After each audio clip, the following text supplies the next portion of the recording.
अगर हम इस वेबसाइट को देखें तो ये इसके ऊपर एक टाइटल आ रहा है, हाँ लिखा हुआ आ रहा है बेस्ट प्रोफेशनल किचन, ठीक है। ये क्या है? टाइटल है, ओके, इसलिए टाइटल पढ़ाया आपको। अच्छा, उसके बाद ये तस्वीरें नज़र आ रही हैं, ये भी तस्वीर है, लोगो है, तस्वीर की शक्ल में है। ये भी तस्वीर है।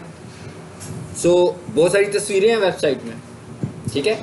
आज हम जो टैग पढ़ने लगे हैं वो पढ़ने लगे हैं तस्वीरों वाला टैग, यानी इमेज कैसे हमने वेबसाइट पे कैसे इमेज लगा होता है और हमने इमेज को कैसे देखना है, कैसे समझना है और इमेज के ऊपर एसईओ कैसे करनी है। बहुत ज़्यादा एसईओ जो है वो इमेज के ऊपर भी होती है, यानी बहुत ज़्यादा एसईओ इमेज के ऊपर भी होती है। तो अगर हमें इमेज के टैग की समझ होगी तभी हम इमेज वाली एसईओ कर पाएंगे ना उसके ऊपर।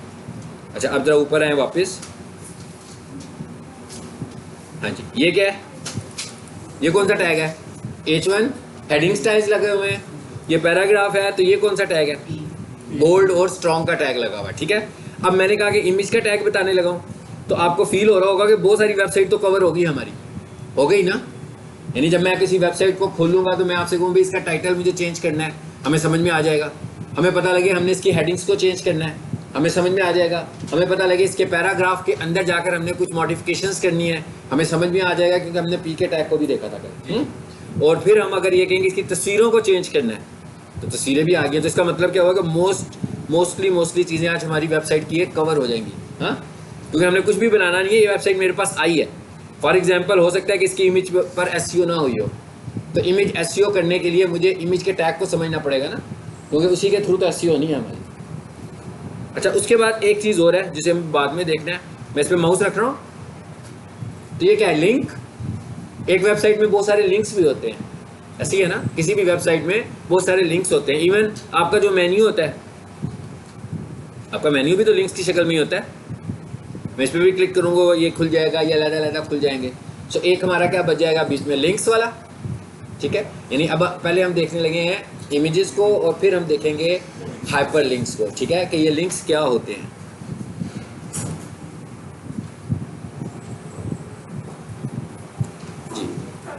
जी दे दीजिए मुझे, डिजिटल मार्केटिंग। जी नोटपैड कैसे खोलते हैं? सर्च में जाकर यहाँ विंडोज़ की और आर को दबाएं, नोटपैड लिख दें यहाँ पर। एक दफ़ा अगर आप रन की विंडो से अगर आप किसी प्रोग्राम को एक दफ़ा खोलते हैं तो वो रन की हिस्ट्री में सेव हो जाता है। आपने देखा है नोटपैड खुद ही आ गया ना लिखा हुआ, क्योंकि मैं इसमें खोल रहा हूँ। आप एक दफ़ा जो भी प्रोग्राम खोलते जाओगे, आप जैसे ही रन में जाओगे वो सारे सेव होंगे। अच्छा, अब आपने एक काम और करना है आज घर जाके। वो क्या करना है? वो काम ये करना है आपने कि आज हम जरा थोड़ा सा एडवांस नोटपैड की तरफ शिफ्ट करेंगे अब, और उसका नाम है नोटपैड प्लस प्लस, ठीक है। नोटपैड प्लस प्लस उसे आपने इंटरनेट से डाउनलोड करना है सबने। यानी आपने गूगल पर आना है और यहां पर आकर आपने टाइप कर देना है नोटपैड प्लस प्लस। देखिए लिखा हुआ आ गया नोटपैड प्लस प्लस डाउनलोड। ये फ्री टूल है, मतलब इसके लिए हमें कोई सीरियल नंबर नहीं चाहिए, कोई ऐसी कोई चीज़ नहीं चाहिए, ना इसका लाइसेंस चाहिए। ये फ्रीवेयर है, ठीक है, हम इसको फ्री में इस्तेमाल कर सकते हैं। तो यहाँ पर आकर आपने लिखते हैं नोटपैड डाउनलोड। आ गया डाउनलोड नोटपैड प्लस प्लस। तो हमने क्या करना है, इसको सिंपली यहाँ पे क्लिक कर दें।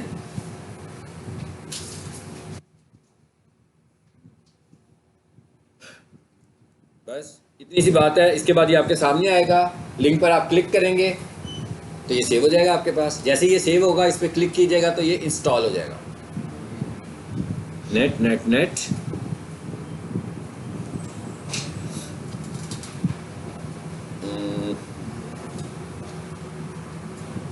चलो जी, मैं अपना नेट चला देता हूँ। वैसे तो मुझे लग रहा है वो चल पड़ा जोर लगा कर। Verify that you are not bot. ये सबसे ऊपर लेटेस्ट वर्जन आ रहा है इसका, ठीक है। सो आप इस पर क्लिक कर दीजिए बस, और नीचे से ये डाउनलोड का बटन बना हुआ है, यहाँ पे क्लिक कर दें। देखें नीचे बॉटम पे आ गया, डाउनलोड हो रहा है, हो भी गया। बस आपने जस्ट इस पर क्लिक करना है। मेरे पास तो ये ऑलरेडी इंस्टॉल होगा, तो आपने इसी तरह इसको ओके कर देना,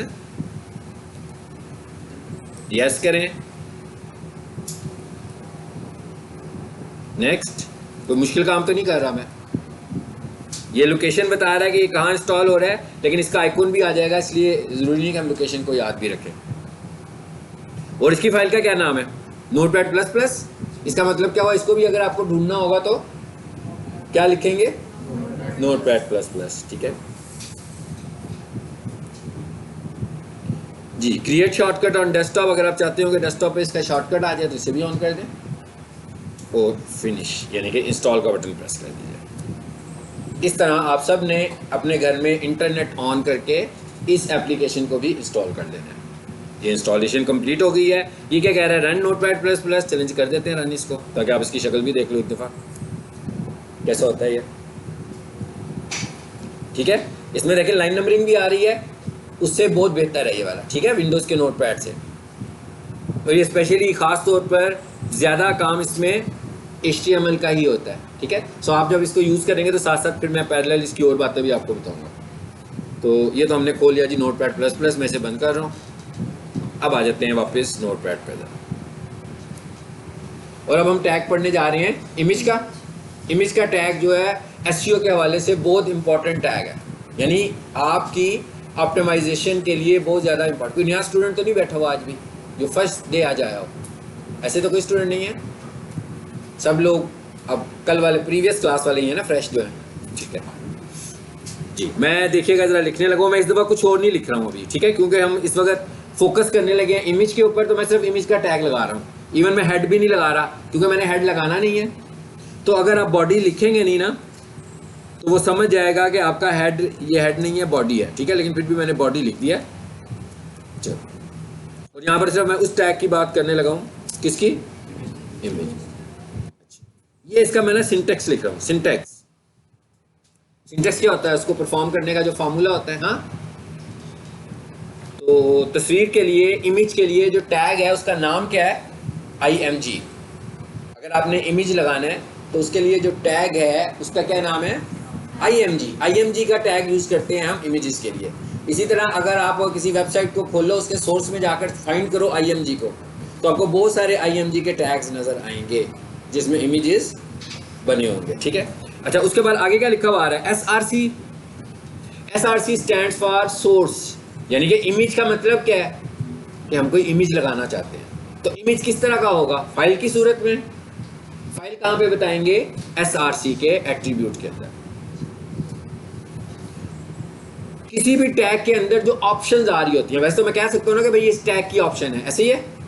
टैग के अंदर जो आप मजीद बात लिख रहे होते हो, जो मजीद ऑप्शंस लिख रहे होते हैं, उसे हम बोलते हैं कि वो उस टैग के एट्रीब्यूट्स हैं। यानी टैग है IMG और इसका पहला एट्रीब्यूट कौन सा है, SRC। मतलब पहले मैंने आपको टाइटल बताया था, उसके अंदर कोई एट्रीब्यूट नहीं था यूज़ किया हमने, सिंपल टाइटल था ना। फिर हम लोगों ने पढ़ा H1, उसके अंदर भी कोई एट्रीब्यूट नहीं था लगाया। बॉडी, कोई एट्रीब्यूट नहीं था लगाया। लेकिन जिस टैग की अपनी ऑप्शंस होंगी उनको हम क्या बोलेंगे, टैग ऑप्शंस को हम क्या बोलते हैं, एट्रीब्यूट बोलते हैं, ठीक है। यानी अब हमने इसके एक ऑप्शन दिया ना कि भाई फाइल कौन सी है, SRC लगाया और उसके आगे फाइल का नाम। यहाँ पर किस फाइल का नाम आना चाहिए जी, कौन सी फाइल होनी चाहिए यहाँ, HTML फाइल होनी चाहिए यहाँ, यस। किस तरह की फाइल होनी चाहिए यहाँ, इमेज होनी चाहिए। भाई इमेज का है ना तो इमेज ही होगी ना। इमेज में जिसको हमने बहुत ज़्यादा कंसीडर करना है, आप समझ लो 2-3 फॉर्मेट्स होंगे, उनमें से एक फॉर्मेट PNG है और एक फॉर्मेट JPG है, जिफ भी हो सकता है, ठीक है। लेकिन ज़्यादा आप जब वेबसाइट पे काम कर रहे होगे तो PNG और JPG फॉर्मेट की फाइल्स होंगी। इवन अगर आप गूगल पर जाते हैं और वहाँ पर किसी वेबसाइट को खोलते हैं और आपको कोई तस्वीर अच्छी लगती है, आप उसे सेव करना चाहते हैं, तो जब आप उस पर राइट क्लिक करके सेव एज करते हैं तो उसका फॉर्मेट या तो PNG होगा या JPG, ज़्यादातर का यही वाला फॉर्मेट होगा। एक आजकल लेटेस्ट फॉर्मेट है WebP, ठीक है। सो ये WebP जो है इन सबसे लेटेस्ट फॉर्मेट है। तो जब अगर हम किसी से वेबसाइट नहीं बनवाएं, ज़्यादा बेहतर समझता है गूगल के अगर आपने WebP में बनाए हो, क्योंकि WebP में फाइल ज़्यादा कंप्रेस हो जाती है, तो हम उसे कहेंगे। लेकिन हमने जो काम अभी करना है जी, वेबसाइट के ऊपर जो हमें काम करना है वो तो WebP फाइल, लेकिन अगर हमें दूसरे फॉर्मेट्स में भी काम करना हो, जैसे प्रोफाइल में भी तस्वीरें लगा रहे हैं, वहां पर वो सपोर्ट नहीं करेगा। वेब पी सिर्फ और सिर्फ क्रोम में सपोर्ट कर रहा होता है, और वेब पी को बेहतर भी समझता है क्रोम के लिए। तो अगर हम किसी से वेबसाइट बनाएं तो हम उसे कहेंगे भाई हमें इमेजेस जो है ना वो वेब पी में चाहिए, लेकिन अभी हमारे पास जो बनी हुई इमेजेस हैं वो मैं किस में लेकर जाऊंगा, या तो जेपीजी होगी या पीएनजी होगी। ठीक है, अब इसका मतलब क्या हुआ, यहाँ पर तो कोई तस्वीर होनी चाहिए हमारे पास, यानी फाइल होगी तभी तस्वीर लगेगी ना। ठीक है, मैं अभी कुछ नहीं लगा रहा इसमें, और मैं इसको करने लगा हूँ सेव। फाइल में गए, कुछ भी नहीं किया अभी, सिर्फ सेव करने लगा, अभी रन भी नहीं करना हमने। ठीक है, मैं ज़रा फाइल को सेव करने लगा, क्योंकि हमें क्या चाहिए, फाइल चाहिए ना। पहले फाइल का इंतजाम कर लेना कि फाइल कौन सी लगानी है यहाँ पर। ठीक है, तो ये आपका मेरा ख्याल है फोल्डर है, यहाँ पर आज की तारीख लिखते हैं।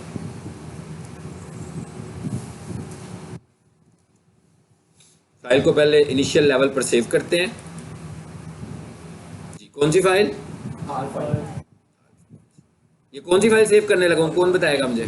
HTML, इमेज की नहीं बात कर रहा अभी, तो मैं HTML फाइल सेव कर रहा हूँ, क्योंकि नोटपैड से तो HTML फाइल बनेगी ना।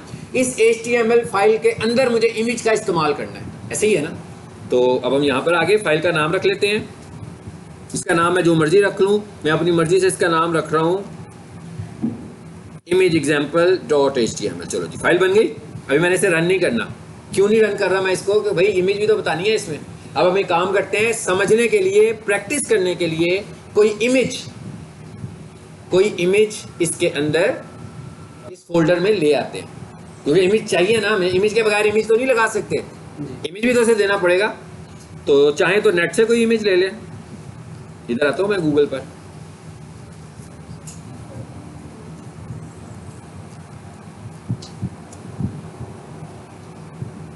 चलो जी, यहाँ से मैं लेता हूँ कोई सोशल मीडिया मार्केटिंग, लिख दिया मैंने।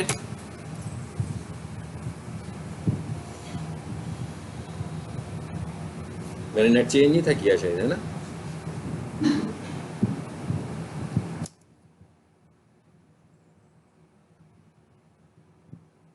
यहाँ से इमेजेस में आ जाते हैं, कोई सा भी इमेज ले लेते हैं। अभी फिलहाल हमने सिर्फ समझने के लिए एक इमेज ले रहे हैं। इसका मतलब क्या हुआ, वेबसाइट में तो इमेजेस होंगे ना। फिर वही बात है कि जब हमारे पास किसी की वेबसाइट होगी तो सब कुछ उसमें होगा, इमेजेस वगैरह उसमें होंगे, हमें सिर्फ उसकी ऑप्टिमाइजेशन करनी है। चलो जी, अब मैं यहाँ से इमेजेस पे क्लिक करता हूँ।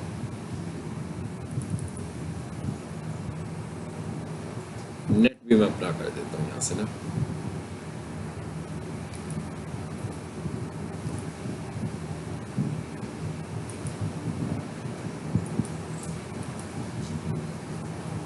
ये मैं इसलिए किया, मेरे पास कोई इमेज हो भी सकता था, इसलिए किया कि आप भी प्रैक्टिस करनी हो। अगर आपके पास इमेज ना हो तो आपने ये वाला सारा रूट यूज़ करना है जो मैं बता रहा हूँ आपको। देखो, इमेज की प्रैक्टिस करेंगे तो पहले इमेजेस भी तो चाहिए होंगे ना।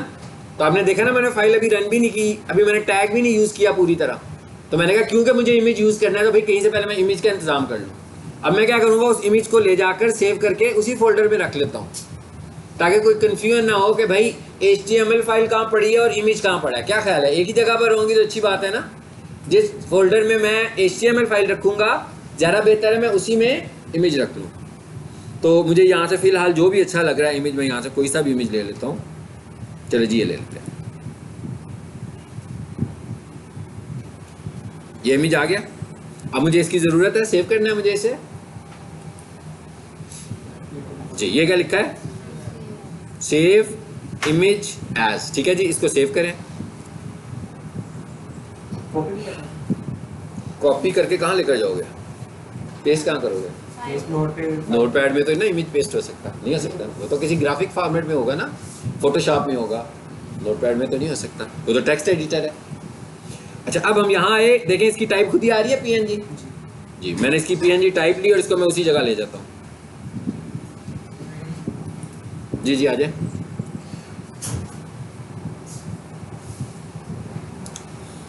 DM276 और 20 यहाँ पर लाकर मैं इसी, अब देखें ना इसका नाम भी कैसा आ रहा है।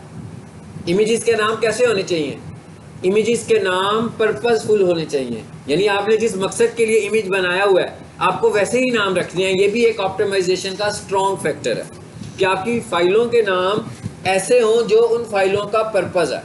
जिस मकसद के लिए आप उन फाइलों को इस्तेमाल कर रहे हैं वही नाम आपने अपनी फाइलों के रखने हैं। और एक बात मैंने आपको कल बताई थी फाइल का नाम रखते हुए कि फाइल का नाम स्पेसिस के बगैर होना चाहिए। एक तो अभी मैंने कहा ना पर्पसफुल होना चाहिए, ठीक है। मिसाल के तौर पर जैसे मैंने वहाँ से सर्च क्या किया, social media marketing, so may be social media marketing मेरा कीवर्ड है, तो मैं अब फाइल का नाम भी क्या रखूँगा, social media marketing using dashes, यानी स्पेस यूज़ करने की बजाय, और इकट्ठा भी नहीं लिख देना सोशल मीडिया मार्केटिंग, क्योंकि एक ही दफ़ा अगर मैं सोशल मीडिया मार्केटिंग लिखूँगा तो ऐसा लगेगा जैसे ये सोशल मीडिया मार्केटिंग एक वर्ड है, जबकि हम उसे एक वर्ड तो नहीं शो करना चाहते ना। सोशल अलग वर्ड है, मीडिया अलग वर्ड है और मार्केटिंग अलग वर्ड है। तो हम इसको कैसे लिखेंगे,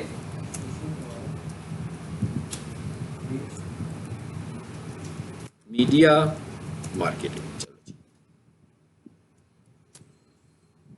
अब मैं इसको सेव करता हूँ, ये काम कर लेते हैं, इसको मैं ना कॉपी भी कर लेता हूँ, यहाँ से मैं बताऊँगा मैंने क्यों कॉपी किया था। सेव होगी फाइल, उसी फोल्डर में सेव हो गई। यानी अब मैं जब HTML फाइल को चलाऊंगा और उसे कहूँगा कि भाई सोशल मीडिया मार्केटिंग वाले इमेज को चलाओ, तो इमेज उसे मिल जाएगा ना, क्योंकि इमेज भी उसी फोल्डर में पड़ा हुआ है। तो पहले मैंने क्या किया, इमेज वहाँ लेकर आया हूँ। तो आपने भी जब प्रैक्टिस करनी होगी तो इमेजेस भी लाने होंगे। तो अगर आप इमेज बना नहीं सकते हैं तो मैंने आपको कहा ना नेट से ले लें इमेज, कोई सा भी इमेज नेट से ले लें। ओके, अब आ जाते हैं इसमें वापस। अब यहाँ आकर मैं इमेज का नाम बता रहा हूँ। अब हमने जो फाइल बनाई थी उसका फॉर्मेट क्या था जी जी, अभी मैंने जो फाइल बनाई सोशल मीडिया मार्केटिंग, अब मैंने इसीलिए कॉपी किया था कि भाई स्पेलिंग मिस्टेक ना हो जाए, तो मैं वहीं से नाम कॉपी करके ले आया। और उसका फॉर्मेट क्या था, PNG था, तो .png भी लिख देते हैं। एक एट्रीब्यूट हो गया जिसमें मैंने बता दिया कि मैं इमेज कौन सा यूज कर रहा हूँ। अच्छा, अब जरा इसके एक दो एट्रीब्यूट्स और भी हमें डिस्कस करने हैं। एक most important attribute is alt, और आगे मैंने डबल कोटेशंस लगाए हैं। हाँ, एक और इसका एट्रीब्यूट है इमेज का, और उस एट्रीब्यूट का नाम है alt. Alt stands for alternate, alt stands for alternate. Alternate का क्या मतलब है कि भाई इसका अल्टरनेट क्या है। अल्टरनेट का क्या मतलब हुआ, मतलब अगर किसी भी वजह से जब हमारी वेबसाइट पर ये इमेज लगा हो तो ये शो ना हो किसी भी वजह से, मे बी आपकी इंटरनेट की स्पीड अच्छी नहीं है तो इमेज लोड नहीं हो पा रहा, मे बी इमेज वाली फाइल करप्ट हो गई है तो इमेज शो नहीं हो पा रहा, तो मैं ये कह रहा हूँ कि भाई इसके अल्टरनेट पे क्या है। ठीक है, मैं कहता हूँ इसके अल्टरनेट पर भी यही आ जाए। क्या लिख दिया मैंने अल्टरनेट पे, जी जी बिल्कुल, ब्रैकेट में लिखा है ना मैंने, आगे देखें। मैं इसको दो लाइनों में करता हूँ, आपको समझ में आए। ये दूसरा एट्रीब्यूट है। पहला एट्रीब्यूट था SRC, दूसरा एट्रीब्यूट मैंने आपको बताया आल्ट यानी अल्टरनेट, और सोशल मीडिया में स्पेस दे दूं।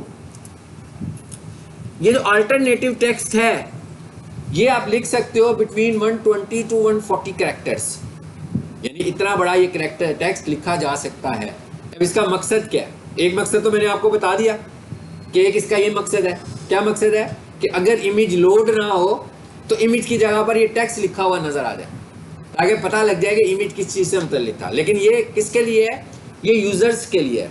यानी कोई भी बंदा आपकी वेबसाइट पर आता है, आपकी तस्वीर लोड नहीं होती, तो तस्वीर की जगह पर क्या लोड होगा, ये टेक्स्ट लोड हो जाएगा, यानी ये टाइपिंग लिखी हुई नजर आ जाएगी बस। लेकिन असल में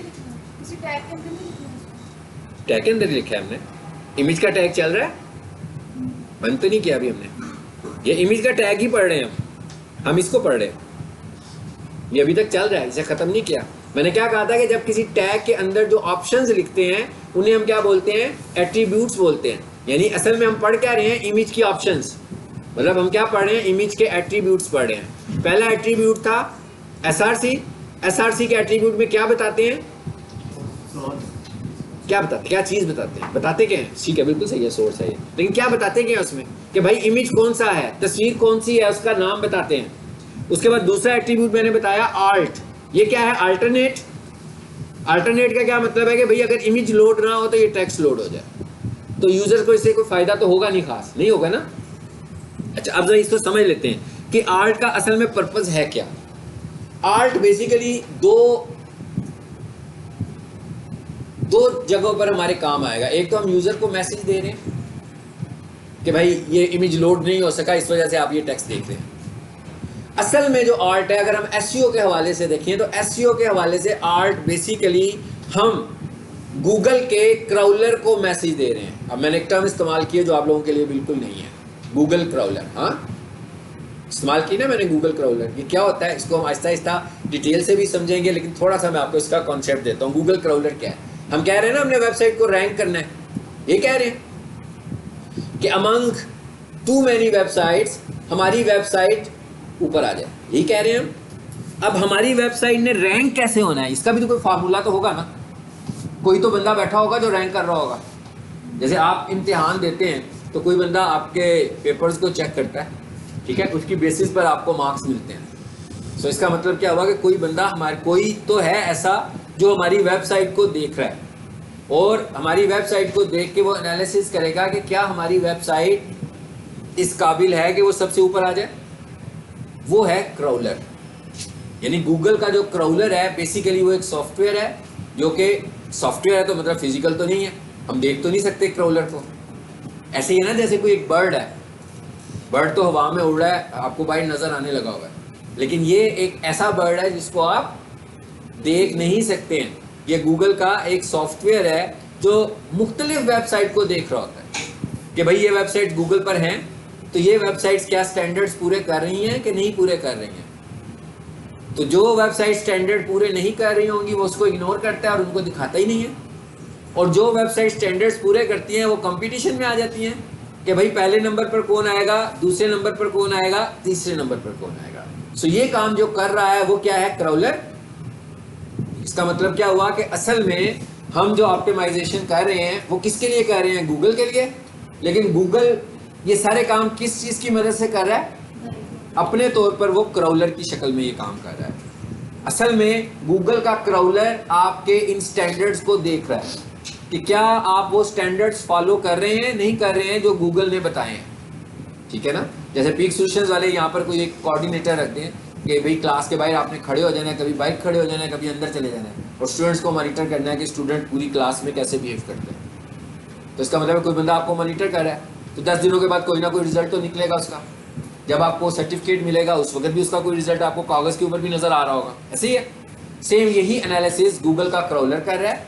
और जब जैसे ही मैं सपोज कर लेंगे गूगल के 100 फैक्टर्स हैं कि किसी भी वेबसाइट को पहले पेज के पहले नंबर पे लाने के 100 फैक्टर्स हैं, तो इसका मतलब क्या हुआ कि अमंग दोज वेबसाइट्स जो फैक्टर्स को पूरा कर रहे होंगे, जो ज़्यादा फैक्टर पूरे करेगा वो पहले नंबर पर आ जाएगा। जिसके फैक्टर्स उससे कम होंगे, बिल्कुल वैसे ही है जैसे आपका पेपर होगा, मतलब जिसके 95 नंबर होंगे उसकी पहली पोजीशन होगी, जिसके 92 मार्क्स होंगे उसकी दूसरी पोजीशन होगी, जिसके 90 मार्क्स होंगे उसकी तीसरी पोजीशन होगी। इसी तरह जो गूगल के ज़्यादा स्टैंडर्ड्स फॉलो कर रहा होगा वो पहले नंबर पर आ जाएगा। अब ये सारी कैलकुलेशंस कौन कर रहा है? क्राउलर।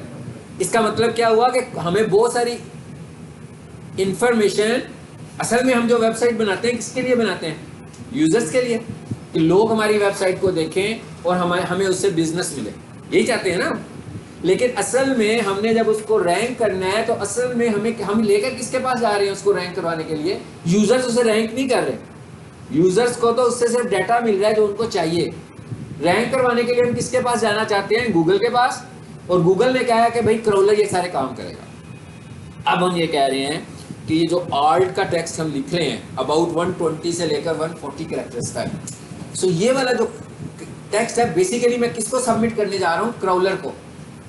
क्यों कर रहा हूँ कि भाई देखिए, अब इमेज जो है ना, एक चीज समझ लें कि गूगल जो है, अगर मेरी वेबसाइट इंतहाई खूबसूरत वेबसाइट बनी हुई है तो इसलिए मेरी वेबसाइट पहले नंबर पे नहीं आएगी, इसलिए कि गूगल को इमेजेस की बिल्कुल कुछ पता नहीं है।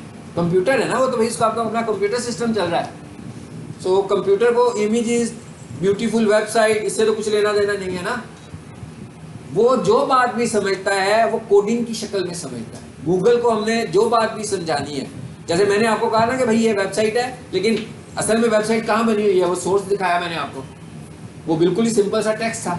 ऐसे ही है ना, ऑर्डिनरी सा टेक्स्ट लिखा हुआ था। तो हमने जब गूगल से कम्युनिकेशन करनी है तो हमने कैसे करनी है? कोडिंग की शक्ल में करनी है। तो वो ये कह रहा है कि अगर आपने अपने इमेज को भी रैंक करवाना है तो मुझे उसके लिए भी कुछ आपको टेक्स्ट फॉर्म में बताना पड़ेगा। इमेज तो लगा लिया हमने, अब ये जो ऑल्ट एट्रीब्यूट में मैं बता रहा हूँ ना, सोशल मीडिया मार्केटिंग, बेसिकली मैं क्या कह रहा हूँ उसको, गूगल को ये कह रहा हूँ कि भाई इस कीवर्ड के अगेंस्ट मेरे इस इमेज को रैंक कर दो। ये मैं गूगल से कह रहा हूँ।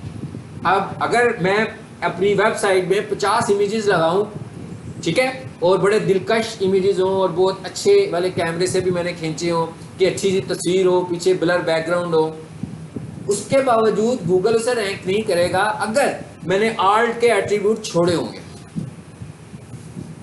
आर्ट के एट्रीब्यूट को अगर मैं यूज ही नहीं करता तो इसका मतलब है गूगल कहेगा कि भाई आपने तो एक बहुत बड़ा फैक्टर इग्नोर कर दिया है, आप आर्ट एट्रीब्यूट यूज करें। अब आर्ट एट्रीब्यूट में क्या लिखना है? जो हमारे कीवर्ड्स हैं, यानी जिनके ऊपर हम अपनी वेबसाइट को रैंक करना चाह रहे हैं, वो वाले अल्फाज, कीवर्ड्स को हमने आगे जाकर और एक्सप्लेन करना है। ठीक है, समझ में आई जो मैंने बात बताने के लिए मैं खड़ा हो गया था? आया? यानी इमेज को लिखना कैसे है, एक तो हमने ये देखा, उसके बाद हमने ये देखा है कि इमेज को हमने एसईओ फ्रेंडली कैसे बनाना है, यही देख लिया ना, कैसे बनाना है? आर्ट के एट्रीब्यूट से। ठीक है, अच्छा, उसके बाद इसमें कुछ और एट्रीब्यूट्स भी हैं, वो कौन से हैं?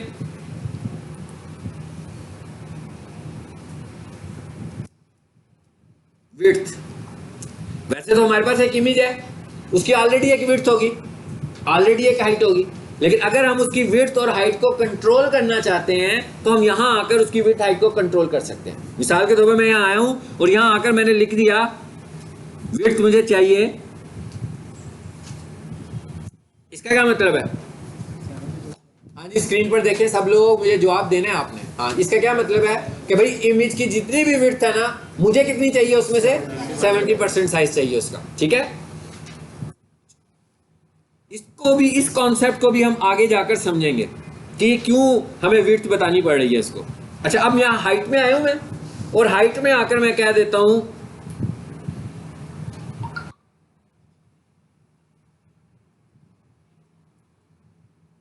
अब ये दो मैंने मुख्तलिफ तरीकों से बातें की हैं। हाँ, एक में मैंने परसेंटेज लिखी है और एक में मैंने परसेंटेज नहीं लिखी।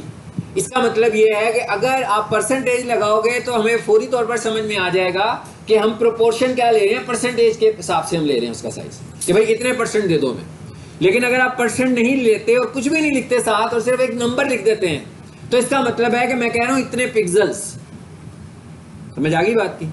यानी अगर हम परसेंटेज लगाते हैं, इसका क्या मतलब हुआ कि इमेज का साइज जितना भी है उसका इतने परसेंट।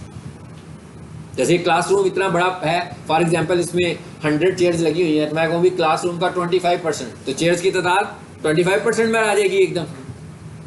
अब अगर मैं ये कह रहा हूँ कि 25, तो इसका मतलब है नंबर ऑफ चेयर्स की बात कर रहा हूँ। सो ये 256 क्या है, उसके पिक्सल्स हैं। अगर आपने पिक्सल्स बताने हो तो आप एज इट इज नंबर लिख देंगे, और अगर आपने परसेंटेज की बात करनी है, उसकी साइज का इतने परसेंट कर दो, तो फिर हम क्या कर देंगे, परसेंट का निशान लगा देंगे नंबर के बाद। इसको भी हम आगे जाकर देखेंगे कि ये भी एसईओ में हमारे काम आएगा। ठीक है, सो विड्थ भी हो गई, हाइट भी हो गई, उसके बाद एक और एट्रीब्यूट, कितने सारे एट्रीब्यूट्स हो गए? चलो एक काम करें, इसको भी नीचे वाली लाइन में ले जाएं ताकि आपको सारे नजर आए। फिर कौन सा एट्रीब्यूट है? टाइटल। अब देखें, एक दिन पुरानी क्लास जो थी उसमें मैं क्या कह रहा था, टाइटल टैग, ऐसी है जी। यहां आकर मैं कह रहा हूं ये एट्रीब्यूट है, इसलिए अब आपने यहां पर, इस वक्त मैं आपको इमेज का टैग पढ़ा रहा हूं, तो अब आपने टाइटल, इमेज के टैग के अंदर बैठकर आपने टाइटल को भूल जाना है। ठीक है ना, मतलब इमेज के माल रोड यहां पर भी है ना, मरी में भी है ना, लाहौर में भी है, मरी में भी है, दोनों जगहों पर माल रोड है ना, तो वो मरी वाला माल रोड हो रहा है। ठीक है ना, मरी वाले माल रोड में आप लाहौर वाला माल रोड तो नहीं ढूंढ सकते ना। इसका मतलब क्या हुआ कि ये जो टाइटल है, ये टाइटल इसका एट्रीब्यूट है। हाँ, टाइटल टैग नहीं है, टाइटल यहां पर टैग नहीं है, टाइटल यहां पर क्या है, एट्रीब्यूट है। टाइटल का मतलब क्या है कि भाई ये टाइटल आएगा इमेज के ऊपर, टाइटल इसे कहते हैं। देखिएगा, मैं माउस रखता हूं यहां पर, आप देखिएगा कुछ लिखा हुआ है, आया ना, कुछ लिखा हुआ, क्लोज लिखा हुआ आ रहा है, ये टाइटल आ रहा है ना क्रॉस का। मैं क्या, ये क्रॉस बटन का टाइटल है ना, कि माउस इसके ऊपर रखते हैं तो कुछ लिखा हुआ नजर आ जाता है। इसी तरह जब हमारा इमेज शो हो रहा होगा तो हम कहेंगे भाई इसका टाइटल क्या है। अगर आप इसका टाइटल वही शो करना चाहें ताकि यूजर और कंफर्टेबल हो जाएंगे भाई एक चीज क्या है इमेज के साथ जी, फिर हम क्या करेंगे, हम कहते हैं ये भी। अब आप एक और चीज नोट करें कि मैं घुमा फिरा कर बात कहां ला रहा हूं, हमेशा कीवर्ड पे। हर तरीके से मैं स्क्रीन के ऊपर कीवर्ड को प्रेजेंट कर रहा हूं ज्यादा से ज्यादा। ताकि मेरी वेबसाइट को वो ज़्यादा बेहतर तौर पर ऑप्टिमाइज कर दे। तो मैंने कहा सोशल मीडिया मार्केटिंग।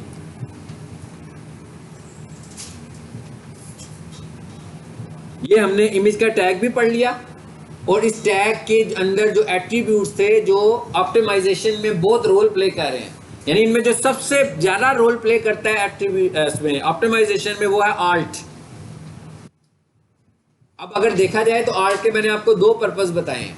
यूजर का तो कोई मसला नहीं है ना भाई, अगर तस्वीर नहीं आ रही तो यूजर टेक्स्ट लिखा देख के उससे कुछ हासिल तो नहीं हो सकता ना कि पीछे से टेक्स्ट लिखा हुआ आ जाएगा। असल में आल्ट एट्रीब्यूट क्राउलर के लिए, अभी आपको क्राउलर की भी समझ में आ गई है। क्राउलर क्या होता है? क्राउलर को हम स्पाइडर भी बोलते हैं, हाँ, क्राउलर को हम बोट भी बोलते हैं। अभी मैसेज आया था ना कि यू आर बोट, आप बोट तो नहीं है, मैंने उसको चेक किया। बोट का क्या मतलब है कि भाई खुद से ऐसे तो नहीं कि ऑटोमेटेड काम तो नहीं होने लगा हुआ। तो क्राउलर्स क्या होते हैं? वो ऑटोमेटेड काम करते हैं। अब अच्छे बोट भी होते हैं और बुरे बोट भी होते हैं, यानी आपको डैमेज पहुंचाने वाले बोट भी होते हैं और आपको फायदा पहुंचाने वाले बोट भी होते हैं। तो गूगल का जो बोट है वो गूगल को असिस्ट कर रहा है, हेल्प कर रहा है ना। तो मैंने कहा क्राउलर का क्या नाम है? बोट भी क्राउलर का ही नाम है, स्पाइडर भी क्राउलर को हम बोलते हैं। और क्राउलर क्या है? कोई फिजिकल चीज नहीं है, बल्कि क्राउलर गूगल का एक सॉफ्टवेयर है जो आपकी वेबसाइट को देखने लगा हुआ है। और हम बेसिकली जो भी ऑप्टिमाइजेशन कर रहे हैं सारी की सारी हम क्राउलर के लिए करने लगे हुए हैं, ठीक है। क्राउलर के कॉन्सेप्ट को हम मजीद आगे जाकर आहिस्ता आहिस्ता और ज्यादा समझेंगे। अच्छा, अब ये एक चीज तो ये होगी, एक तो ये सारी ऑप्टिमाइजेशन हमने पढ़ ली। अब एक ऑप्टिमाइजेशन और भी है इमेजेस के हवाले से, और वो क्या है? इमेजेस के साइजेस। मतलब आप देखते हैं इंटरनेट के ऊपर जब भी तस्वीरें आती हैं, आप कहीं पर कोई फॉर्म वगैरह फिल कर रहे हो तो आपको कह रहा होता है कि इसका साइज इससे बड़ा नहीं होना चाहिए, इसका साइज इतना होना चाहिए। तो इसका मतलब क्या हुआ कि साइजेस मैटर करते हैं रैंक करवाने में। तो हमें ये भी देखना है कि इमेज के साइजेस ज़्यादा बड़े ना हो, यानी इमेज के साइज को भी हमें देखना है, इमेज की क्वालिटी को भी हमने देखना है। ये भी हमारे पास ऑप्टिमाइजेशन फैक्टर्स हैं। और इमेज का नाम, अभी मैंने इसका क्या नाम रखा? Social media marketing, social dash media dash marketing, इसका नाम रखा है। ये भी ऑप्टिमाइजेशन फैक्टर है। फॉर एग्जांपल अगर मैं इसका नाम ये ना रखता और इसका नाम मैं रख लेता 01 या इमेज 1 रख देता, कोई मैसेज था? कोई मैसेज नहीं था इसमें। सो इसका मतलब है कि हमने ऑप्टिमाइजेशन का एक फैक्टर इग्नोर कर दिया, यानी एक फैक्टर को हमने मिसलीड कर दिया। अब हम कैसे एक्सपेक्ट करेंगे कि हम दूसरों की निस्बत ऊपर आए? हमें क्या करना है कि ऑप्टिमाइजेशन, ये जितनी बातें मैंने अभी तक बोली हैं ये सारे इमेज के ऑप्टिमाइजेशन फैक्टर्स थे। अब जरा देखते हैं कि इमेज लग गया कि नहीं लगा, ठीक है। सेव कर लें, अब इसको पहले सेव किया हुआ था हमने, अब इधर आ जाते हैं।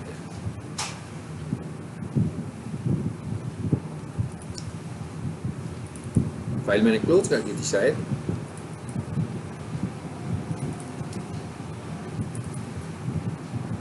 जी ये वाली है, देखें अब इमेज भी यहीं पर पड़ा हुआ है। ये उस साइज के मुताबिक आया है जो साइज मैंने इसको दिया था, ठीक है। क्योंकि मैंने विड्थ को क्या किया था? परसेंटेज में, और हाइट को मैंने पिक्सेल्स में कर दिया था। अच्छा, अब जरा इधर आए, माउस रखें इसके ऊपर, क्या लिखा हुआ आ रहा है? आ रहा है ना, सोशल मीडिया मार्केटिंग लिखा हुआ जी। ये क्या है? कौन सा एट्रीब्यूट है? आर्ट है कि टाइटल है? टाइटल है ये, ठीक है। एक और बात है, आर्ट आपको यहाँ पे नजर नहीं आएगा, आर्ट का एट्रीब्यूट हमें यहाँ पे बिल्कुल नजर नहीं आएगा, ठीक है। इसलिए कि आर्ट एट्रीब्यूट हमने देखने के लिए तो रखा ही नहीं है। आर्ट एट्रीब्यूट कम्युनिकेट कर रहा है किसके साथ? क्राउलर के साथ। उसने क्राउलर को बताना है कि भाई ये जो तस्वीर है ना, असल में ये किसके लिए है? जो बंदा सोशल मीडिया मार्केटिंग को ढूंढने लगा हुआ है। तो जैसे ही कोई बंदा गूगल पर आकर लिखेगा सोशल मीडिया मार्केटिंग, तो इमेजेस में से मेरे इमेजेस टॉप पे नजर आना शुरू हो जाएंगे, ठीक है। समझ आ गई बात की? अच्छा, अभी जरा जरा यहाँ पर एक वेबसाइट भी मैंने खोली हुई थी, है। इसका जरा सोर्स देखते हैं। राइट क्लिक करो जी।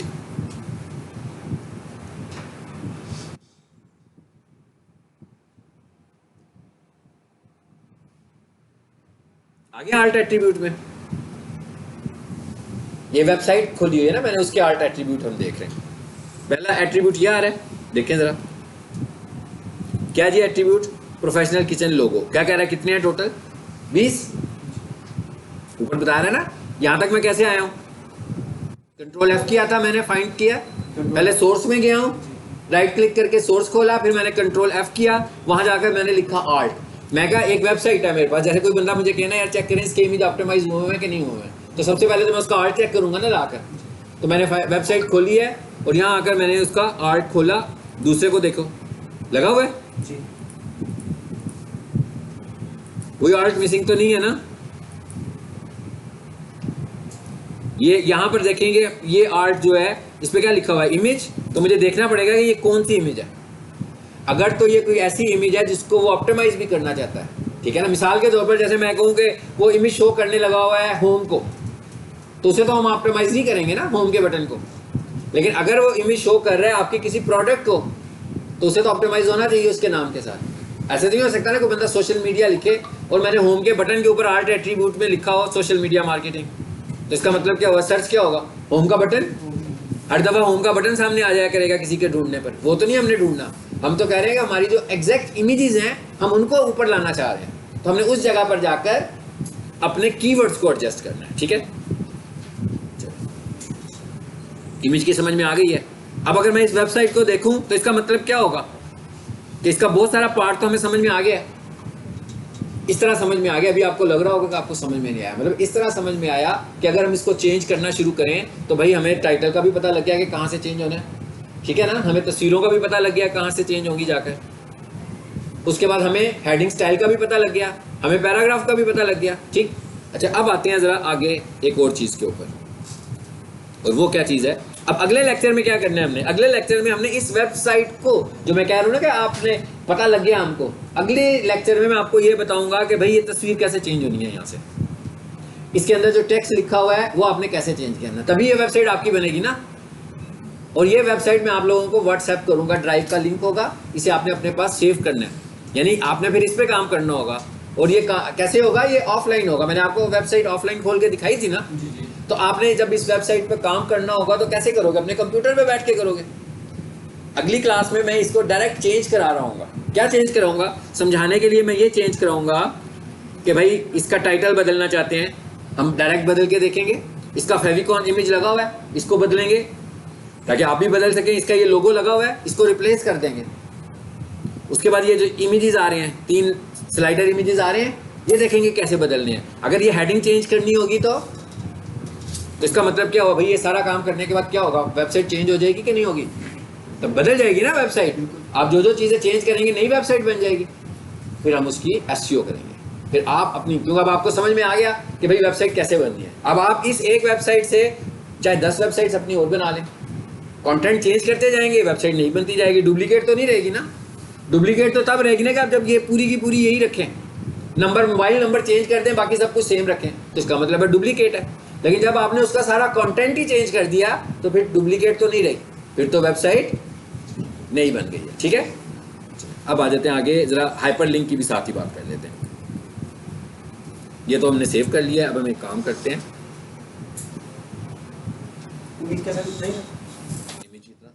अब हमने वेबसाइट पे काम करना है बस, ठीक है। अब एक और मैं आपको बताने लगा हूं टैग, और वो क्या है, हाइपरलिंक के लिए।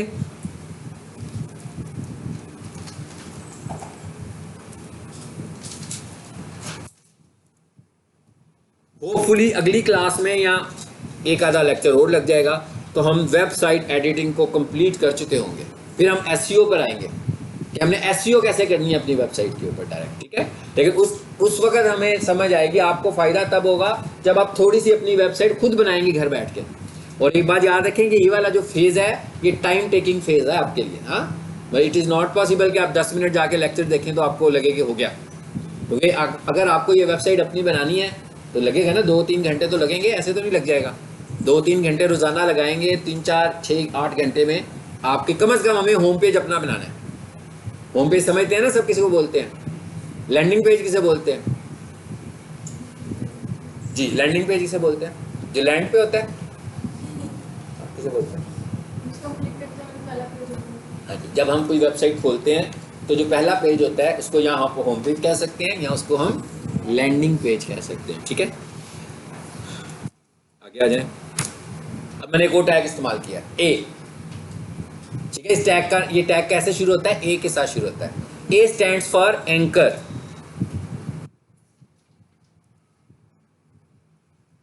एंकर पर्सन नाम सुना हुआ है ना। ये जो हाइपर लिंक्स होते हैं इनको हम बोलते हैं एंकर। जो हाइपर लिंक्स होते हैं यानी कि आपने माउस रखा, लिंक बन गया, क्लिक किया, वो खुल गया, तो इन्हें हम क्या बोलते हैं? एंकर्स बोलते हैं। ये हाइपर लिंक्स होते हैं और इसके लिए जो टैग इस्तेमाल होता है वो कौन सा यूज होता है? ए का tag. A stands for anchor. Okay, ये तो मैं आपको समझाने के लिए लिख दिया कि ए का ये मतलब होता है। इसको मैं मिटा देता हूँ जरा। अब ए स्पेस href इक्वल्स टू, अच्छा एक नई टर्म आ गई href। सबसे पहले तो बताएं कि ये एंकर के टैग, एंकर का टैग है ना, ये तो सबको पता है। एंकर के टैग के अंदर इसे क्या कहेंगे हम? href को क्या कहेंगे? ये क्या है? एंकर के टैग के अंदर href क्या चीज है जी? हाँ सही सही कह रहे हैं, आपको सही पता है, बिल्कुल सही पता है। जोर से कहें जरा, जिसने भी कहना है। रेफरेंस और हाइपर हाइपर रेफरेंस। अच्छा अच्छा, तो ठीक है। आपने तो एब्रीविएशन बता दिया, वेरी गुड, जो कि मैंने भी नहीं बताया था अभी। लेकिन मैं ये नहीं, मैं कह रहा हूँ इस एंकर के टैग के अंदर href क्या है? ये पूछ रहा हूँ कि ये एंकर का एट्रीब्यूट है। ठीक है। href stands for hyper reference. src stands for source. src कहाँ पे यूज कर रहे थे? देखिए वहां पर भी फाइल बता रहे थे, यहां पर भी फाइल बतानी है। अब फाइल जो हम बता रहे हैं ये भी ज़हन में रखें कि ये जो फाइल है जरूरी नहीं है कि ये फाइल ऑफलाइन हो, ये ऑनलाइन फाइल भी तो हो सकती है। यानी कोई फाइल किसी जगह पर पड़ी है, किसी वेबसाइट के ऊपर पड़ी है, तो आप फिर उस वेबसाइट का नाम लिखोगे ना। इसी तरह जो एंकर है वो आपकी वेबसाइट का भी हो सकता है और किसी और वेबसाइट का भी हो सकता है। तो जब वो किसी और वेबसाइट का एंकर होगा तो इसका क्या मतलब है? इसका ये मतलब है कि वो तो कोई URL होगा ना। जैसे मैं ये कहता हूँ कि मैं एक लिंक बनाने लगा हूँ कि जब मैं उस पर क्लिक करूँ तो जियो की वेबसाइट खुल जाए, तो इसका क्या मतलब हुआ? ये ऑनलाइन है ना, ये ऑफलाइन तो नहीं है, ये मेरी फाइल तो कोई नहीं है। तो ये आपका जो लिंक्स हैं ये इंटरनल भी हो सकते हैं और एक्सटर्नल भी। इंटरनल होंगे तो फाइल का नाम, एक्सटर्नल होंगे तो पूरे का पूरा URL, एक्सटर्नल होंगे तो पूरा URL आएगा। ठीक है जी। सो यहाँ आया, मैं href लिखा, href इक्वल्स टू, सो मैं फिलहाल यूं करता हूँ एक्सटर्नल ही बना देता हूँ। जब आपने एक्सटर्नल लिंक बनाना होगा तो आपको पूरा URL देना पड़ेगा। लिख दिया मैंने URL।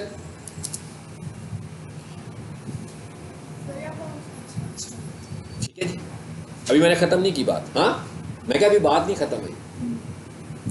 अच्छा, अब हमने क्या कहा कि भाई एक लिंक बनना है और उसने खोलना क्या है? जियो की वेबसाइट को खोलना है। उसके बाद एक और मैं इस्तेमाल कर रहा हूं, ये क्या चीज है? एट्रीब्यूट। एक और एट्रीब्यूट यूज किया मैंने, इसका क्या नाम है? टारगेट। आप जब किसी लिंक पे क्लिक करते हैं तो क्या होता है?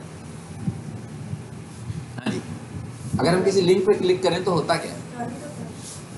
टारगेट होता है, लिंक ओपन हो जाता है। बिल्कुल सही है। जब हम किसी लिंक पे क्लिक करते हैं तो लिंक ओपन हो जाता है। अब आपने नोट किया होगा कि इसका बिहेवियर मुख्तलिफ होता है। जब लिंक ओपन हो तो बिहेवियर मुख्तलिफ होता है, मतलब कभी लिंक उसी विंडो में खुल जाता है और कभी लिंक नए टैब में जाके खुलता है या नई विंडो में जाकर खुलता है। इसका मतलब क्या हुआ कि लिंक के बिहेवियर डिफरेंट हैं। अगर आपने अपने लिंक का बिहेवियर खुद सेट करना होगा तो हम कौन सा एट्रीब्यूट यूज करेंगे?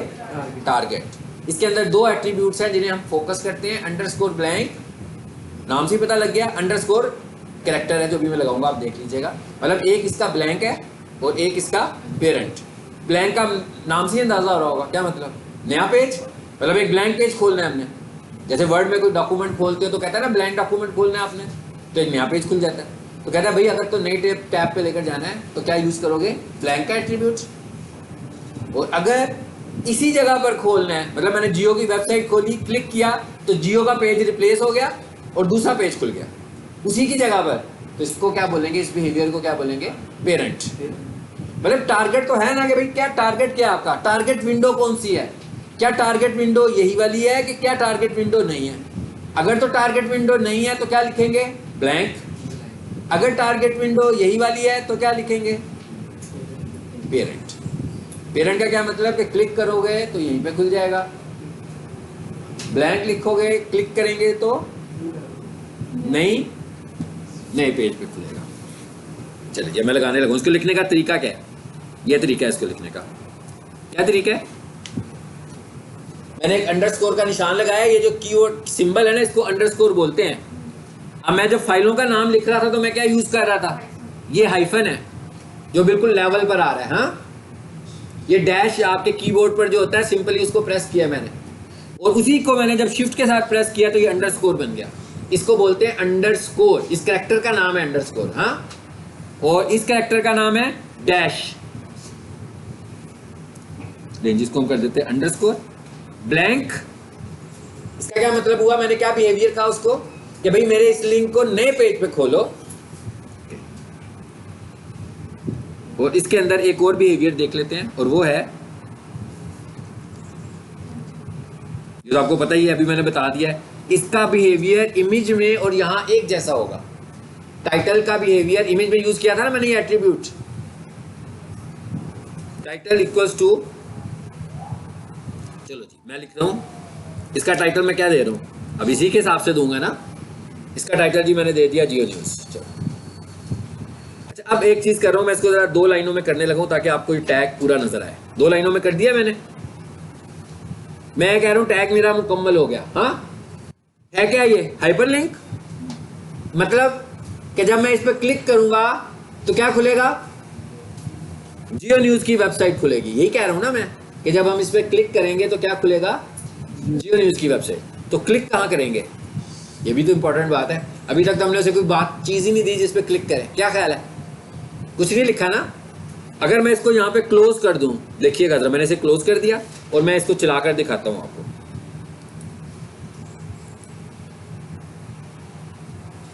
जी सेव करने लगा हूं, इसका नाम एंकर रख लें।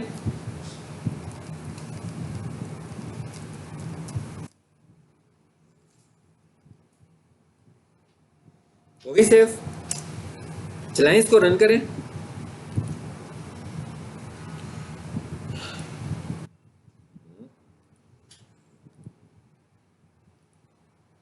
खोलो जी, देखते हैं क्या खुलता है।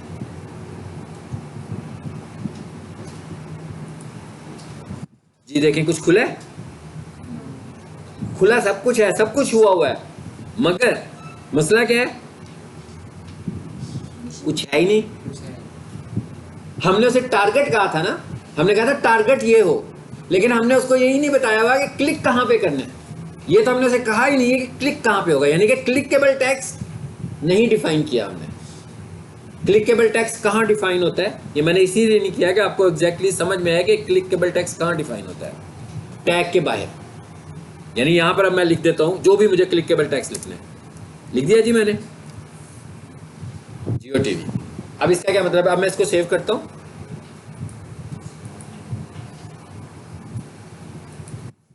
अब इसको रिफ्रेश करें, F5 से भी रिफ्रेश कर सकते हैं और राइट क्लिक करके भी रिफ्रेश कर सकते हैं। जी आ गया जियो टीवी लिखा हुआ, समझ में आई बात की। अब हमने लिंक्स भी नहीं बनाने भाई, बने होंगे ना लिंक्स, लिंक्स तो मेरे पास ऑलरेडी बने होंगे। मुझे क्या करना है, सिर्फ उन लिंक्स को देखना है कि ठीक बने हुए हैं, कि उसमें कुछ गुंजाइश है बेहतरी होने की। ठीक है, हाइपर लिंक्स जो है ये भी एसईओ का एक बहुत बड़ा फैक्टर है। गूगल हमें रिकमेंड करता है कि बिटवीन 50 to 100 आपकी वेबसाइट पे हाइपर लिंक्स होने चाहिए। तो हमने जब कोई वेबसाइट एसईओ के लिए आएगी तो हम इस चीज को भी देखेंगे कि इस पे हाइपर लिंक्स भी हैं कि नहीं है। ठीक है, चलो अब जरा उसी वेबसाइट पर आए और उसके हाइपर लिंक्स देखें। कैसे, इसकी कोडिंग में आओ, ये खुली हुई थी पहले ही। इसको मैं यहां से बेशक बंद कर देता हूं और कंट्रोल F करता हूं, और यहां आकर मैं लिख लेता हूं ए। लेकिन ए लिखने से तो बहुत सारे ए आ जाएंगे ना, हाँ, क्योंकि ए तो एक ऐसा कैरेक्टर है जो किसी भी वर्ड में लिखा हो सकता है। तो मैं करता हूं एक काम, ए स्पेस, अब ठीक हो गया। आगे क्या लिख दिया मैंने, href। इसलिए कि एंकर के टैग का जो एट्रीब्यूट है वो क्या है, href है। कितने हैं देख रहे हैं, 29 लिंक्स लगे हुए हैं, काफी सारे लिंक्स लगे हुए हैं होम पेज के ऊपर। अच्छा अब जरा एक लिंक और समझें, ये कौन सा है, ये वाला जो लिंक आपके फौरन सामने आ गया ना, इसी को मैंने समझाना है आपको। ये क्या है, href इक्वल्स टू, आगे क्या है, हैश लगा हुआ है, ठीक है। इसका क्या मतलब है, आपने अगर कोई लिंक वैसे ही अभी बनाया हुआ है और आपके पास फॉलो करने के लिए कुछ भी नहीं है, मतलब उस लिंक पे जाने के लिए आपके पास कोई कंटेंट नहीं है, अभी आपने सिर्फ लिंक बनाया है उसको, तो आप ऐसे लिंक को हैश कर देते हैं। इसका मतलब क्या होता है कि वो लिंक भी बन जाता है लेकिन वो फॉलोएबल, मतलब किसी जगह पे वो जाता नहीं है। मिसाल के तौर पर जैसे मैं इसी फाइल में हूं और इस दफा मैं क्या करने जा रहा हूं, इसको हटाता हूं यहां से, खत्म ही कर दिया मैंने इसको।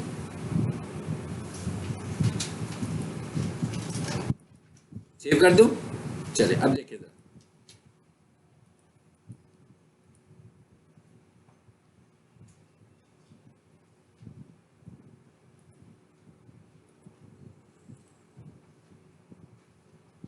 जी क्या खुल रहा है, विंडोज खोल रहा है ना, नहीं आगे कुछ भी नहीं, आगे कुछ भी नहीं आ रहा ना। अब हम इधर आ जाते हैं, वापस आ जाएं पहले वाले पर, बाकियों को बंद करें और इसी को कर दें हैश, हैश कर दिया।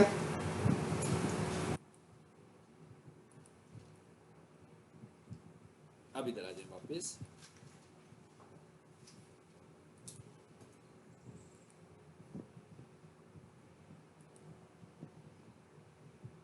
आगे देखें क्या लिखा हुआ आ रहा है, हैश लिखा हुआ आ रहा है, यानी इसका क्या मतलब होता है कि अभी हमने इसको किसी जगह पर भेजना नहीं है, तो ऐसे लिंक्स को हम क्या कर देते हैं, हैश कर देते हैं। अब आपको ये भी समझ में आना चाहिए, अब एज ए एसईओ एक्सपर्ट हम रिकमेंड नहीं करते कि एक वेबसाइट में हैश वाले लिंक्स हों। क्यों, इसका तो मतलब है ना हम किसी को ट्रैप कर रहे हैं, वो समझ तो इसको लिंक रहा है लेकिन असल में ये लिंक है ही नहीं है। सो जब हमारे पास जब कोई वेबसाइट फाइनल हो तो हमें उन्हें ये गाइड करना है कि भाई आपके पास ऐसे लिंक्स नहीं होने चाहिए। सिर्फ इसलिए नहीं कि गूगल कहता है कि भाई 50 से 100 लिंक्स बनाओ, तो कुछ काम के लिंक्स तो थे जो हमने दे दिए, बाकी हमारे पास बने नहीं तो बाकी हमने हैश कर दिए। सो ये भी ठीक नहीं है। सो हमें ऐसे लिंक्स को भी आइडेंटिफाई करना है और जिसकी भी वेबसाइट होगी उसे कहेंगे इस तरह की फाइलें और बनानी पड़ेंगी हमें जहाँ पर ये ट्रैक करें, या फिर हमें लिंक्स को ख़त्म करना पड़ेगा। हाइपरलिंक भी हो गया। अब अगर मैं इस वेबसाइट पर आकर देखूं और आपको पूछूंगा भाई इसमें हाइपरलिंक्स कौन कौन से हैं, ये देखिएगा एक बटन बना हुआ है, लिंक ही है ना, ये भी हाइपरलिंक है, ये भी हाइपरलिंक है। ओके, इस पर आए, ये अबाउट क्या है, ये भी हाइपरलिंक है, ये भी हाइपरलिंक है, काफी सारे हाइपरलिंक्स हो गए। और नीचे आए, ये जो प्रोफेशनल किचन इक्विपमेंट लिखा हुआ है, क्या ये हाइपरलिंक है? नो, ये नहीं है हाइपरलिंक। और नीचे आए, ये भी नहीं हाइपरलिंक, ये हाइपरलिंक है। ये समझ आ गई बात की? तो इसका मतलब क्या हुआ कि मुझे आइडेंटिफाई जब करना होगा मैं इन चीज़ों को जाकर चेक करूंगा और जो चेंजेस मैंने आगे जाके आपको बतानी है करने के वाली, वो हम यहाँ आकर चेंजेस भी करेंगे। अब आ जाते हैं आगे कुछ चीज़ें, एक टैग और करते हैं, सिंपल सा वो क्या है। जैसे माइक्रोसॉफ्ट वर्ड में आप नंबरिंग करते हो, हाँ नंबरिंग करते हैं ना माइक्रोसॉफ्ट वर्ड में, 1 2 3 करके लिख रहे होते हैं नंबरिंग करके। तो नंबरिंग दो तरह की होती है वर्ड में, एक को हम नंबर बोलते हैं और एक को हम बुलेट बोलते हैं। उसकी ऑप्शन का नाम ही होता है बुलेट्स एंड नंबरिंग। तो अगर आप यहाँ पर भी कोई चीज़ें अपनी बुलेट्स, अब ये भी एक एसईओ का फैक्टर है, कहता है कि भाई जब आप अपनी वेबसाइट को बना रहे हो तो उसको स्ट्रक्चरल बनाना चाहते हैं तो उसके अंदर बुलेट्स और नंबरिंग का भी कहीं इस्तेमाल ज़रूर हो, ताकि आप जब किसी चीज़ को एक्सप्लेन कर रहे हो तो बुलेट्स या नंबरिंग की शक्ल में एक्सप्लेन कर रहे हो, या बुलेट की शक्ल में एक्सप्लेन कर रहे हो या नंबरिंग की शक्ल में एक्सप्लेन कर रहे हो। सो इसके लिए जो हम टैग इस्तेमाल करते हैं वो है,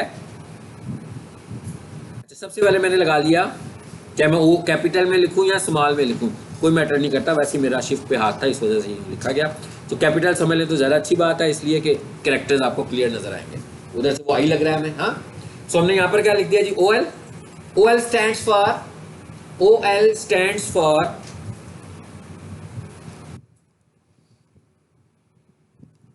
जी क्या बनता है इससे? Ordered list. ठीक है, अच्छा एक होता है, ये क्या है? OL। ये मैं क्यों लिखता हूँ, ये आपको पता है कोडिंग का हिस्सा नहीं है, ये सब आपको समझाने के लिए मैं साथ लिख रहा हूँ। हाँ, लाइक अ व्हाइट बोर्ड यूज कर रहा हूँ इसको। अच्छा, एक होता है अनऑर्डर्ड लिस्ट। वो क्या चीज है जी? UL। एक है OL और एक है UL। अगर तो आपको नंबरिंग करनी है तो इसका मतलब क्या होगा? टैग कौन सा होगा? OL। और अगर आपको बुलेट्स लगाने हैं यानी सिंबल लगाना है तो वो क्या होगा? UL। ठीक है, अब ये भी लगे होंगे, हमने सिर्फ रिकग्नाइज करने हैं कि कहाँ लगे हुए हैं। अब मैं ये कह रहा हूँ, ये तो आपको समझ में आ गया क्या है ये। अब मैं इधर आया, इसको तो खत्म कर देना, यहाँ पर क्या आ जाएगा? OL ही आ जाएगा। ये तो बता दिया कि ऑर्डर्ड लिस्ट यानी कि नंबरिंग करनी है, लेकिन नंबरिंग कैसे होनी है ये भी तो बताना है। तो ये अकेला काम नहीं करता, चाहे वो OL है चाहे वो UL है। ये टैग अकेला, जैसे मैंने इमेज लगाना था अकेला काम कर रहा था, एंकर लगाना था अकेला टैग था, अकेला टैग था ना एंकर का भी। इसी तरह टाइटल लगाया था हमने, वो भी अकेला टैग था।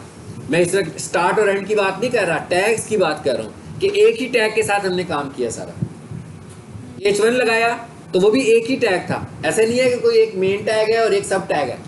लेकिन OL या UL ये एक टैग नहीं है, ये इसके साथ एक सब टैग भी इस्तेमाल होता है और उसको हम बोलते हैं जी, क्या बोलते हैं? LI। क्या है ये? List item. यानी जो नंबरिंग आपकी है ना, आपने 1 2 3 4 5 6 करके लिखना है, वो क्या चीज है? LI है। अब चाहे उसको आप 1 2 3 कर रहे हो और चाहे आप उसको सिंबल्स लगा रहे हो, अगर आप सिंबल्स लगा रहे हो तो क्या बन जाएगा? वो UL। अगर आप उसे नंबरिंग कर रहे होगे तो क्या होगा? OL। यानी अगर आपने नंबरिंग को देखना होगा तो आप कौन सा टैग ढूंढोगे? OL का। और अगर आपने बुलेट्स वाला टैग ढूंढना होगा तो आप कौन क्या ढूंढोगे? UL। लेकिन दोनों तरह की नंबरिंग करने के लिए इस्तेमाल क्या होगा उसके अंदर? LI। यानी जो नंबरिंग हुई होगी वो किससे हुई होगी? LI से हुई होगी। अच्छा देखें जरा LI से क्या हुआ है। LI, चलिए यहां पर मैंने लिख दिया फर्स्ट,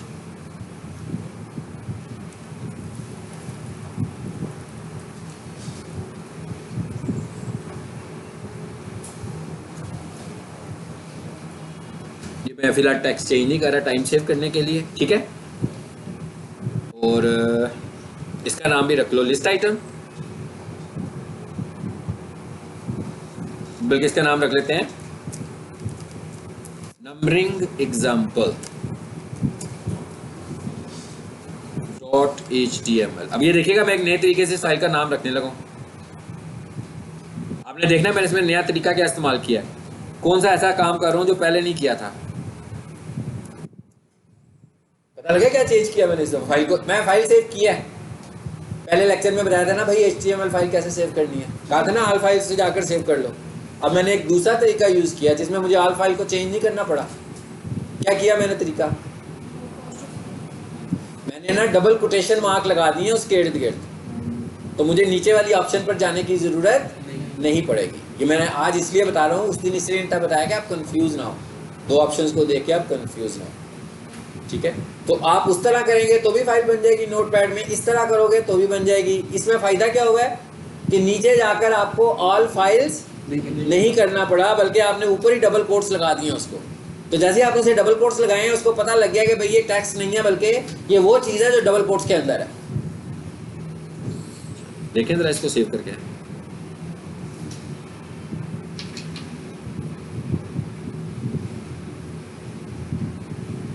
क्या नाम था जी फाइल का? ये देखिए ये भी वैसी फाइल ही बनी है ना, टेक्स्ट फाइल तो नहीं बनी ना, हालांकि नीचे टेक्स्ट लिखा हुआ था, लेकिन क्योंकि मैंने डबल कोट्स लगा दिए तो उसको पता लग गया कि भाई तो जो कुछ डबल कोट्स में है उसे मुझे अंडरस्टैंड करना है। देखिए द बुलेट्स आगे, ये बुलेट्स है, सॉरी ये नंबरिंग है। इसी तरह अगर मैं इसी को बुलेट्स करना चाहूंगा, अभी ये क्या लिखा था मैंने OL, तो मैं इसको UL कर दूंगा तो क्या बन जाएगा? ये बुलेट बन जाएगा। ये भी हमने नहीं लगाने, ये भी जब देखेंगे हम लगे हुए हैं कि नहीं लगे हुए हैं। और ऐसा कोई काम जो डेवलपर वाला काम होगा, हम सिर्फ आइडेंटिफाई करेंगे और डेवलपर को कहेंगे कि ये करके दो हमें, ठीक है। अब एक काम करते हैं, ये ओएल को मैं सारे के सारे कोई पकड़ लेता हूँ और नीचे इसको पेस्ट करते हैं और थोड़ा सा चेंज करते हैं, क्या इसको यहाँ से ओ की बजाय क्या कर देता हूँ यूएल। मैंने आपको पहले भी बताया कैपिटल लेटर्स का कोई इशू नहीं है। हाँ,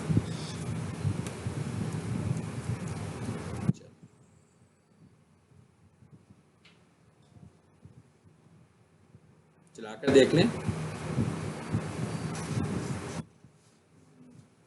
उसमें आ गए, ठीक है। पहले ही भी लगा हुआ है ना, देखें लगा हुआ है ना। अच्छा, ये यूएल लिखा हुआ है, यहाँ पर मैं एक और एट्रीब्यूट यूज करने लगा हूँ इसका। हाँ,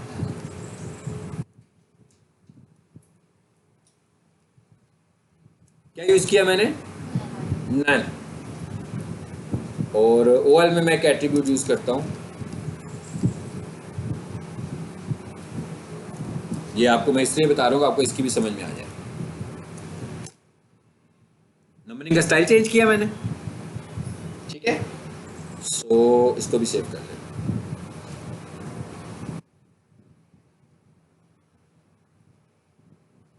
चेंज हो गया, दूसरे में नंबरिंग खत्म हो गया।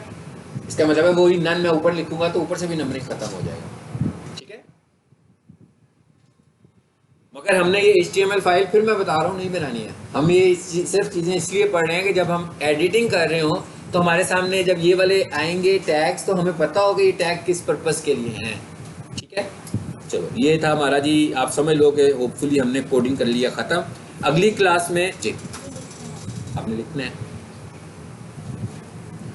वैसे ही आपको उधर सारा वीडियो में आ जाएगा।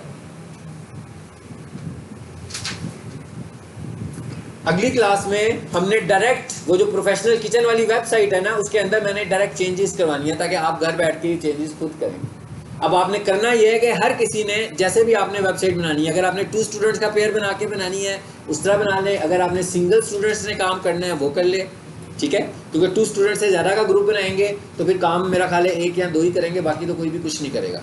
तो ज़्यादा मुनासिब है कि हर कोई वैसे अकेला करे, खुद से करे, ताकि क्योंकि अगर आप 2 स्टूडेंट्स बनाओगे ना तो इसका मतलब है कि आधा काम एक बंदा कर रहा होगा, आधा काम एक बंदा।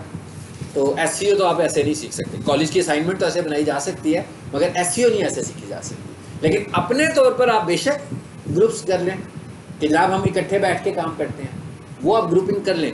लेकिन अगर आप इस तरह ग्रुप्स बना के काम करोगे तो सिर्फ उसके 1% चांसेस होंगे, एक बंदे को आ रहा होगा, बाकी किसी को कुछ समझ में नहीं आ रहा होगा, क्योंकि बाकी सारे उसी से करवा रहे होंगे। और जब वो दिखाने लगेंगे तो सारा उसी का दिखा देंगे। मतलब कॉलेज में, यूनिवर्सिटी में, स्कूल में तो ये सब ठीक है ना, लेकिन ये ऐसी चीज़ तो नहीं है ना कि एकेडमिक स्टडी करने तो आप आए नहीं हो यहाँ पर तो आप प्रोफेशनल स्टडी करने आए हो। तो इसका तो मतलब है कि हर किसी की हैंड्स ऑन स्किल अपनी होनी चाहिए, इसलिए हर कोई अपनी हैंड्स ऑन स्किल के लिए ये काम खुद से करे, तभी वो सीख पाएगा। और अगली क्लास में हम लोग बिल्कुल सीधा सीधा क्या करेंगे जी, अगली क्लास में हम सीधा सीधा वेबसाइट में चेंजेस करनी है और मैं भी उससे अगले लेक्चर में मैं SEO पर आपको शिफ्ट करूंगा, ठीक है। लाइट जलाएं, पेन दीजिए, आप अपना लैपटॉप भी ऑन करिए, लाइट जला दो बेटा।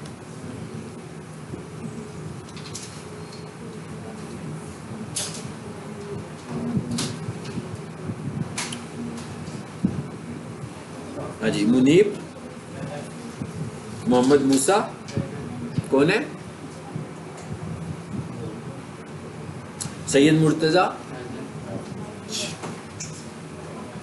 कंदील, कंदील जमील एब्सेंट है। एब्सेंट बहुत डेंजरस है आपके कोर्स के लिए, ठीक है। ये जो स्टूडेंट्स एब्सेंट होंगे ना, ये 2 वीक्स के बाद छोड़ भी जाएंगे, ठीक है। मैं ये बता रहा हूँ कि 2 वीक जब जैसे जैसे टाइम गुजरेगा और आप एब्सेंट होंगे, साथ टाइम गुजरेगा, फिर आपको लगेगा कि ये बहुत मुश्किल काम है, हमसे हो नहीं रहा, फिर आप स्किप कर जाओगे। तो जो लोग रेगुलर रहेंगे उन्हीं को समझ में आएगा, क्योंकि क्लास वैसे ही हम हफ्ते में 3 तो क्लासेस हैं, इसीलिए 3 रखी होती है ना कि आप एक दिन पढ़ें और एक पूरा दिन प्रैक्टिस में रहें इसको, ताकि आपको अच्छे तरीके से समझ में आए। मुअज्जम एब्सेंट। हसाम, निशा, एहतशाम, जिल्ले हुमा, आप हैं, सबा अली, तैयबा, हिफ्जा, जैद, उम्मे रिदा, फैजान, कौन है? आपके लिए था ये मेरा मैसेज थोड़ी देर पहले। छुट्टी करेंगे तो बहुत डेंजरस हो जाएगा, हैं? फिर आपको लगेगा कि ये तो बड़ी मुश्किल चीज़ है कोई, हालांकि ये बिल्कुल मुश्किल चीज़ नहीं है। ये सिर्फ हार्ड वर्किंग वाली चीज़ है। जो हार्ड वर्क करेगा ना वो डिजिटल मार्केटर बन सकता है। सिर्फ हार्ड वर्क की ज़रूरत है और रेगुलर होने की ज़रूरत है आपको। अवैस, अजान, नेहा शबीर, खतीजा, जुनेद, हसनैन, गुमास, शेफ, यही सही नाम है, यही नाम है शेफ, शाफ। एक और स्टूडेंट है, उनका बड़ा मुश्किल सा नाम था, क्या नाम है उनका? आप क्या नाम है जरा बोलो। चलो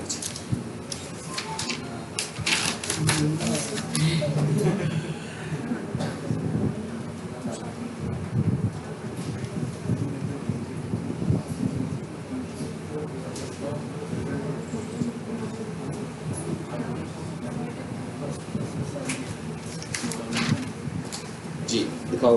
ठीक है जी, क्लास हमारी खत्म हो गई है। क्या आपका पेन? अच्छा, वेरी गुड। कितने का है? 72।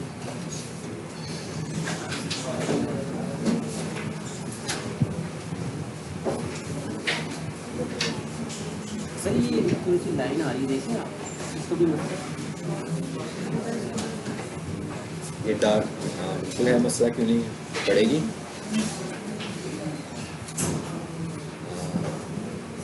ये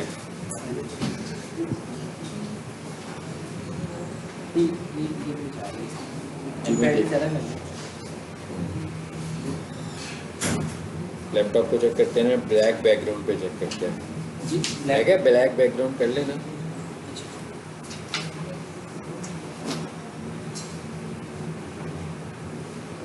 किधर है इसके बैकग्राउंड्स?